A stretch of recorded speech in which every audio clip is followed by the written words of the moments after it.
Hi students, நாம இன்னைக்கு discuss பண்ண போற chapter practical geometry. Exercise 14.3 solve பண்றதுக்கு தேவையான கான்செப்ட் என்ன அப்படின்றத நம்ம இந்த கிளாஸ்ல வந்து பார்க்க போறோம். இந்த கிளாஸ்ல மெயினா நம்ம வந்து பார்க்க போறது அதாவது லைன் செக்மெண்ட்டை எப்படி காப்பி பண்றது அப்படின்றத நம்ம வந்து பார்க்க போறோம். அதுக்கான கன்ஸ்ட்ரக்ஷன் ப்ரொசீஜர் என்ன அப்படின்றத பார்க்க போறோம். இப்போ ஒரு லைன் செக்மெண்ட் நான் வந்து எடுத்துக்க போறேன். சரிங்களா? அதாவது இது வந்து பாயிண்ட் P, இங்க இருக்கிறது பாயிண்ட் Q. PQ வந்து கனெக்ட் பண்ணி ஒரு லைன் வந்து இருக்கு அப்படின்னா PQ வந்து பாத்தீங்கன்னா ஒரு லைன் செக்மெண்ட். ஸோ இது வந்து எவ்வளவு மெஷர்மெண்ட் அப்படின்றது வந்து தெரியாது. பட் ஆனா இதை வந்து அப்படியே வந்து காப்பி பண்ணணும். ஸோ எப்படி வந்து காப்பி பண்ணுவீங்க? அதுக்கான ரூல் வந்து என்னது? ஸோ அதுக்கு என்ன பண்ணணும்னா ஒரு லைன் வந்து இந்த மாதிரி கன்ஸ்ட்ரக்ட் பண்ணிக்கோங்க. ஸோ லைன்றனால ரெண்டு சைடும் ஆரோ மார்க் வந்து இருக்கணும். சரிங்களா? ஸோ இந்த லைன்ல வந்து இந்த லைன்ல நான் என்ன பண்ண போறேன்னா ஒரு பாயிண்ட் வந்து நான் வந்து மார்க் பண்ண போறேன். இந்த பாயிண்ட்டை வந்து A அப்படின்னு நான் வந்து எடுத்துக்க போறேன். சரிங்களா?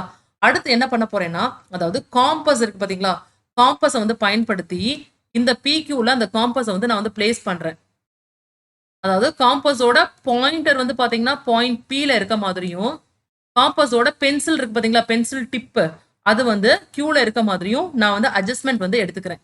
அந்த அட்ஜஸ்ட்மெண்ட் மாறாம என்ன பண்ண போறேன் அப்படியே கொண்டு வந்து இந்த பாயிண்ட் A இருக்கு பாத்தீங்களா? இந்த பாயிண்ட் Aல வந்து பாயிண்டரை வந்து பிளேஸ் பண்றேன். காம்பஸோட பென்சிலை வந்து யூஸ் பண்ணிட்டு ஒரு ஆர்க் வந்து அப்படியே வந்து கட் பண்றேன். சரிங்களா? ஸோ இந்த ஆர்க் கட் பண்ணது பாத்தீங்களா? இந்த லைனை அந்த இன்டர்செக்ட் ஆகுது பாத்தீங்களா? இந்த பாயிண்ட். ஸோ இந்த பாயிண்டர் வந்து நான் வந்து B அப்படின்னு நான் வந்து எடுத்துக்க போறேன். இப்போ நீங்க ஏபியை வந்து மெஷர் பண்ணீங்கன்னா அதோட லென்த் வந்து இருக்கு பாத்தீங்களா? ஸோ ஏபியோட லென்த் வந்து எக்ஸாக்ட்லி ஈக்குவல் டு பிக்யூவோட லென்த். ஸோ ஏபி வந்து பாத்தீங்கன்னா is the copy of AB is the copy of PQ. So இங்க வந்து நம்ம வந்து ரூலர் வந்து நம்ம வந்து பயன்படுத்தல, டைரக்டா காம்பஸ் வந்து யூஸ் பண்ணி அப்படியே வந்து காப்பி எடுத்திருக்கோம். சரிங்களா? ஸோ இதை வந்து நினைவு வச்சுக்கணும்.